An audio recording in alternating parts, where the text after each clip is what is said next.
Okay, అన్నీ అయ్యాయి. నేను ఇక్కడ ఒకటే అడుగుతున్నానండి. ఇప్పుడు నేను ఒక జస్టిస్, ఒక న్యాయవాది ఏమిచ్చారు? నాతో పాటు నా బాబుని తీసుకోమయ్యేదానికి పర్మిషన్ ఇచ్చారు. ఎందుకంటే నాకు థ్రెట్ ఉందని, నా హెల్త్ ఇష్యూ అని. ఇది అందరికీ తెలుసో లేదో నాకు తెలియదు. ఆయన వాళ్ళకే చెప్పాడు. రాసిచ్చారో లేదో నాకు ఐడియా లేదు. ఇచ్చారా కదా? ఓకే, మొత్తం ఆయన క్లియర్గా చెప్పారు. వాళ్ళు తీసుకెళ్తామని చెప్పి నాతో పాటే మా బాబు వచ్చాడండి, తీసుకొచ్చారు చెన్నై దాకా. చెన్నై ఎయిర్పోర్ట్లో ఏదైతే ఉందో బాబుని బయట పెట్టి టికెట్ తీసుకొని వస్తాము ఉండు అని చెప్పి ఇమీడియట్గా నన్ను లోపలికి తీసుకెళ్ళిపోయారు వాళ్ళు. మా బాబుని అక్కడ నిర్దాక్షిణ్యంగా వదిలేసి తీసుకెళ్తామని చెప్పారు. అక్కడ జడ్జి గారు చెప్పారు తీసుకెళ్ళండి బాబుని వాళ్ళ మదర్తో, ఆయన పర్మిషన్ ఇచ్చాక. అంటే వీళ్ళు నన్ను కిడ్నాప్ చేస్తున్నారా? ఇంకేమన్నా చేయాలనుకున్నారా? ఏం జరిగింది ఇక్కడ? ఆ వైట్ షర్ట్ పిల్లోడు ఎవరు? టికెట్ తీసుకొస్తానని చెప్పి మా బాబుని వదిలేసి వెళ్ళిన వాళ్ళు ఎందుకని వెళ్ళారు? ఇవన్నీ ఎవరికి తెలియవు. ఎందుకంటే కిరణ్ రాయల్ గారు పెద్ద తోపు తురుము. ఆయన భాషలో చెప్పాలంటే ఇంకా ఎన్నో. ఆయనలాగా నేను మాట్లాడలేను. నాకంటూ కొంచెం ఉన్నాయి ఎథిక్స్. అతనిలాగా నేను కాదు. అతని ఫ్యామిలీ గురించి కూడా నేను ఇంకా డిస్కస్ చేస్తాను. సో అయ్యింది. తర్వాత ఫ్లైట్ టికెట్కి డబ్బులు లేకుండా మా బాబు రావడానికి ఆ మరుసటి రోజు సాయంకాలం కూడా రాలేకపోయాడు మా బాబు. కారణం ఏంటి? 6,000 రూపాయలు మా దగ్గర లేకుండా. ఆ పొజిషన్లో మరుసటి రోజు ఈవినింగ్ ఫ్లైట్కి మా బాబు రావడం జరిగింది. అదే రోజు మా బాబు నాతో వచ్చుంటే అదే రోజు ఈవినింగ్కి నేను ఇక్కడ ఉండుంటాను.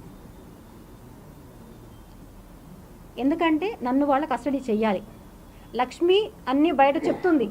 సో లక్ష్మి బ్లాక్ చెయ్యాలి. ఇప్పుడు చేస్తే నా నిజాలన్నీ స్టాప్ అవుతాయి. ఎందుకంటే ఇంకో మహిళలు రారు కంప్లైంట్ కోసం.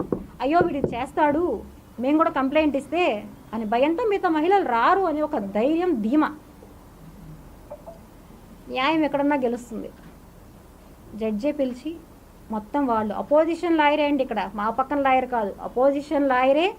ఇంకొకటి కూడా చెప్పాడు, మేడం మీకు అక్కడ జస్టిస్ జరగకపోతే ఇక్కడికి రండి, నేను చేస్తాను మీకు జస్టిస్ అని ఆయన మొబైల్ నెంబర్తో సహా నాకు ఇచ్చి పంపించాడు.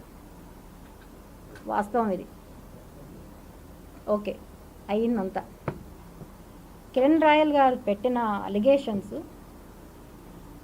వైఎస్ఆర్సీపీ వాళ్ళు సపోర్ట్ ఉన్నారు, డబ్బులు తీసుకుంది. ఓకే, ఏ వైఎస్ఆర్సీపీ నాయకులు వచ్చారండి?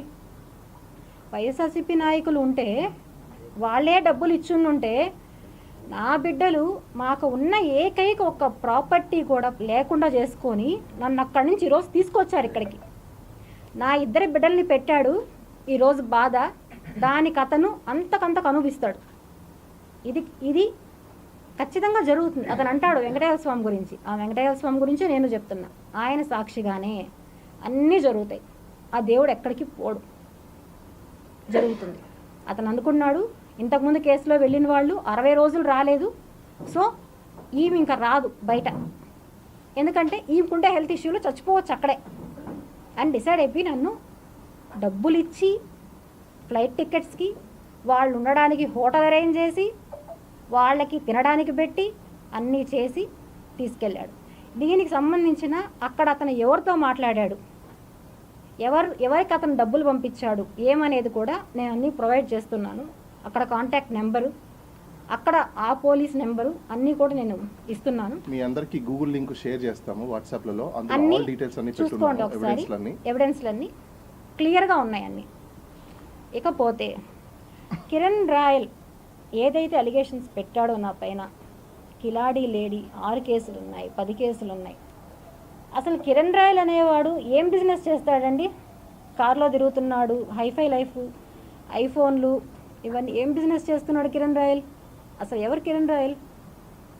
ఏంటి నీ యొక్క లైఫ్ ఏంటి అసలు?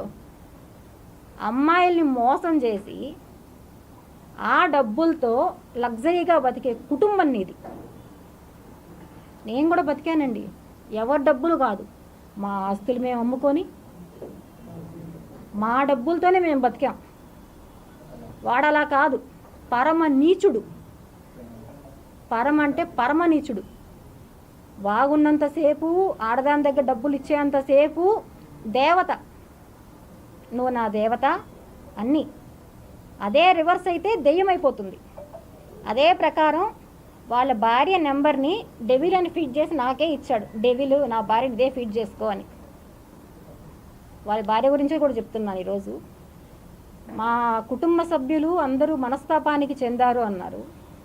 కుటుంబ సభ్యులు మనస్తాపమ్మా? మీ కుటుంబ సభ్యులకి ఏం కావాలి?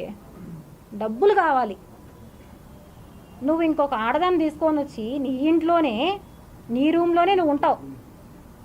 నీ భార్య నీకు టీలు కాఫీలు సప్లై చేస్తుంది. నీ కూతురు వచ్చి ఫుడ్ సప్లై చేస్తుంది, అన్నీ చేస్తుంది. వీటన్నిటికీ ఆధారాలు కూడా నేను మీకు ప్రొవైడ్ చేయడం జరిగింది. ఇంకొక బాధితురాలు, నేను ఇంతకుముందు మీకు ఒక 2 రిలీజ్ చేశానండి. ఆ రోజు చూపెట్టాను నేను ఒక 2. ఆ బాధితురాలని వాళ్ళ ఇంట్లో తీసుకెళ్ళి దుర్మార్గంగా కొట్టాడు. వాళ్ళ భార్య సమక్షంలో. ఆమె ఎంత బాధపడిందో ఏమనేది కూడా అన్నీ క్లియర్గా నేను మెన్షన్ ఉంది అందులో. ఆమె రికార్డ్సే ఉన్నాయి, అన్నీ కూడా నేను అందులో పెట్టాను, చూడండి. ఇంకా అభినయ్ రెడ్డి గారికి నాకు అక్రమ సంబంధం ఉందంట.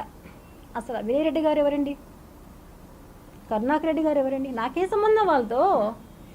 నా ఫైట్ ఏంటి? నన్ను వాడు మోసం చేశాడు. ఎవరైనా ఒక మహిళ వచ్చి నన్ను ఒకడు మోసం చేశాడని పబ్లిక్లో కూర్చుంటుందా? నేను కూర్చున్నా. ఎందుకంటే నేను నా పిల్లల కోసం నేను ఫైట్ చేస్తున్నాను. నేను ఇక్కడ వాడికి భయం పుట్టింది. ఈ అమ్మాయి దగ్గర నావి టోటల్ ఉన్నాయి, అన్నీ తెలుసు, బయట పెడుతుంది అనే భయంతో నన్ను అరెస్ట్ చేయించాడు వాడు. నాకు సంబంధం లేని విషయంలో నా అకౌంట్స్ అన్నీ అతను వాడి, అతను చేసే బిజినెస్ కూడా ఈరోజు మీకు నేను చెప్తున్నాను. మీకు అందరికీ తెలిసి ఉంటుంది తిరుమల దర్శనాల గురించి.